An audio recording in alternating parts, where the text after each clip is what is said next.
Dear Patriots, before the news starts, please subscribe to our patriotic channel by clicking the subscribe button. Give us a thumbs up to this video. Don't forget to leave your opinion below in the comments section. Share the news on Facebook and Twitter so you friends see it. Thank you.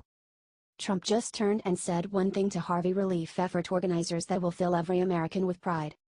Hurricane Harvey has been a horrible reminder of the power of nature to cause devastation, but if there is a silver lining, it has also been a reminder of the power of Americans to work together to help each other.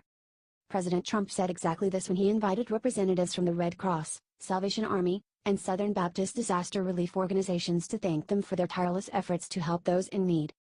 President Trump applauded the efforts and quick response of these three organizations to install relief efforts to those in Houston and the surrounding area, as well as the work of Vice President Mike Pence to visit the people of Houston. Here's what Trump had to say. "These people have been absolutely incredible in what they've done. I would like to thank them and their staff and volunteers for the incredible work they're doing and in helping people affected by Hurricane Harvey." President Trump then asked First Lady Melania to speak, and she again thanked the efforts of volunteers and Americans helping each other through this horrible natural disaster. Watch President Trump's full statement here. Then the representatives from the relief groups followed up, thanking the other groups for their collaboration and combined efforts to help as many people in need. The Salvation Army has already served hundreds of thousands of meals and plans to serve millions to those in need. God bless America and our president. This is the power of America when we put aside our differences to help each other.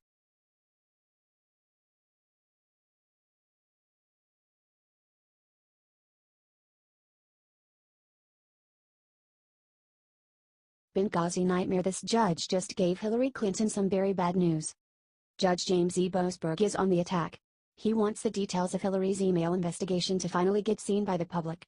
Earlier this week, we reported that FBI was withholding documents on the Clinton investigation based on lack of public interest. According to the Washington Times, a federal judge has ordered the FBI to disclose more details on the investigation into Hillary Clinton's secret email account.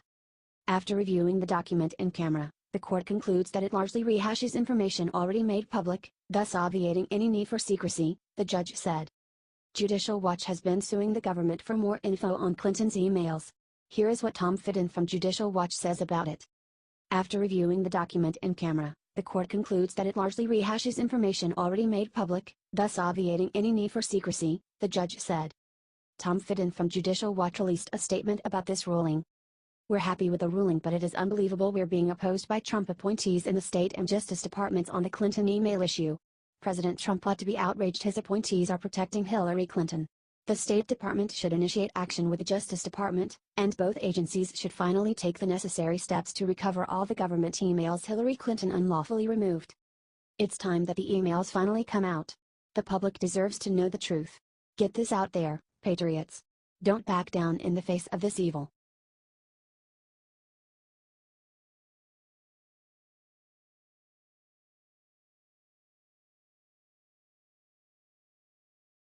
Trump just gave a huge gift to our military men and women while pissing off the feds.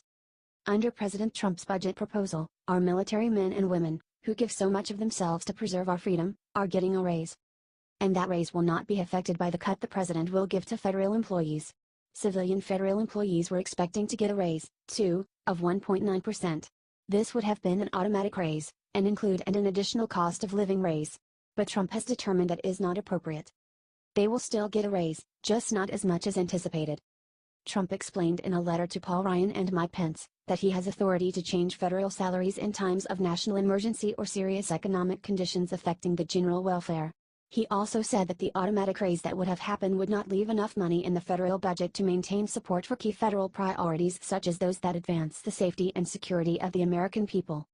"While I hate to see anyone not be paid appropriately for their work, I trust that the president has our best interests at heart. And our safety and security is clearly his priority.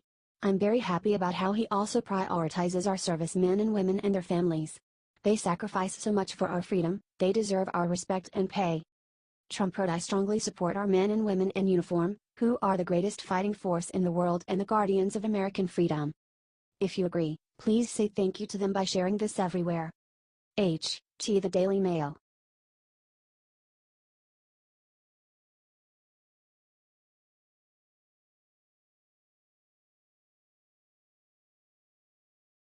Trump is about to do the incredible to get key Democrats to betray their party. Trump is a brilliant strategist who knows how to make things happen and get things done. Yes, he's not yet been able to achieve his goal regarding Obamacare, but, hey, he's only been in office for 8 months. And that ball is nowhere near out of play yet. His new objective is to pass his tax reform plan. It ain't gonna be easy, since it needs 60 votes in the Senate and Republicans only hold 52 seats. A majority, but still not enough. But Trump has a plan, and it's smart. His plan is to convince Democratic senators, in states he won, to swing his way. And it could work.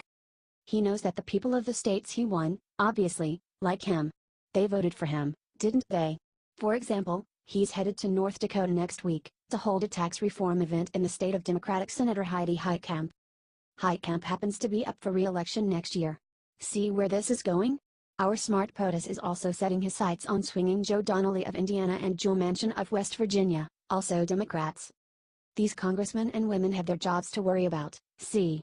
And Trump intends to try to use that to his advantage. Not a thing wrong with that. Those representatives should represent by doing what their constituents want them to do, right? Of course, he's going to have to find a way to swing for others, but I believe there's a way, because I know Trump has the will. If you want to see Trump get tax reform done, please share with everyone, since he needs help. The Daily Mail.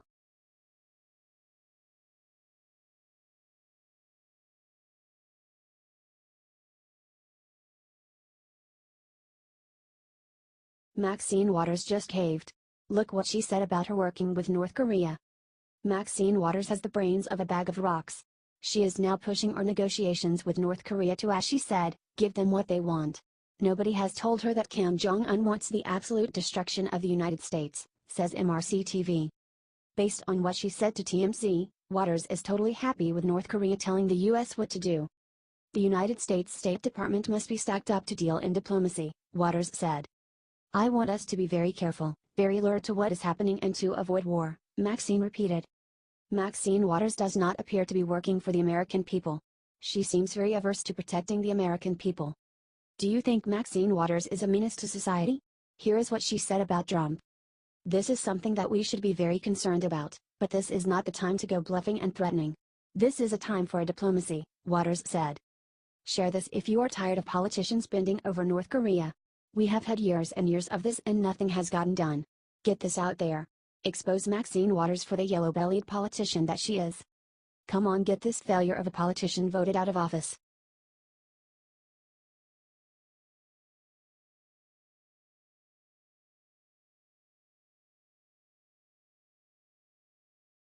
Meltdown. Cuomo just asked Sanders if he was running in 2020 and then all hell broke loose on camera.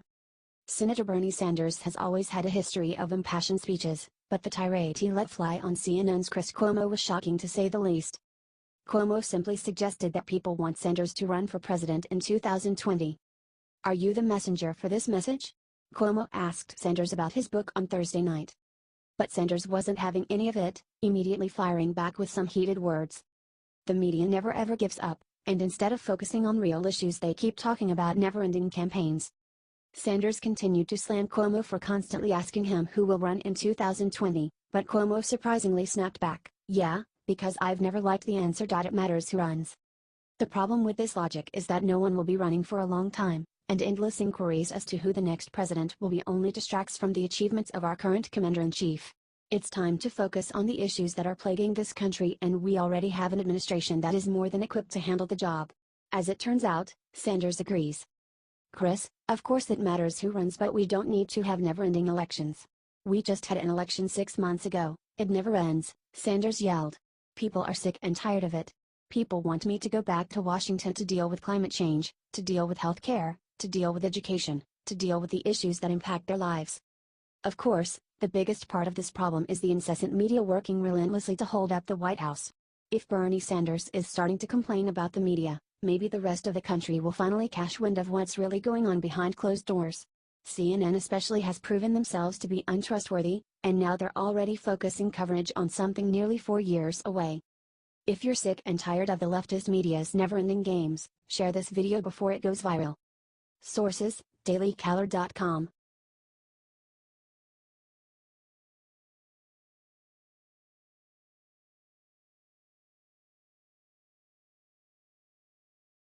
Justice Wynn's new FBI director just made every Antifa a criminal with just 2 words. To anyone who has been to a Trump rally or even watched an internet video, there can be zero doubt that Antifa are a bunch of dangerous and violent psychopaths using force to destroy our country. That much is a fact. Now, those anarchists who prey on ignorant liberal teens have been smashed one final time that will shut them down for sure. The FBI and Department of Homeland Security have declared Antifa domestic terror organization. This is actually not a recent discovery, either.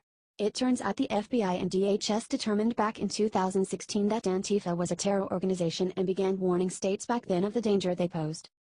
Still, many Dems saw these alt-left extremists as allies in the fight against the Republicans and decided to ignore the warning.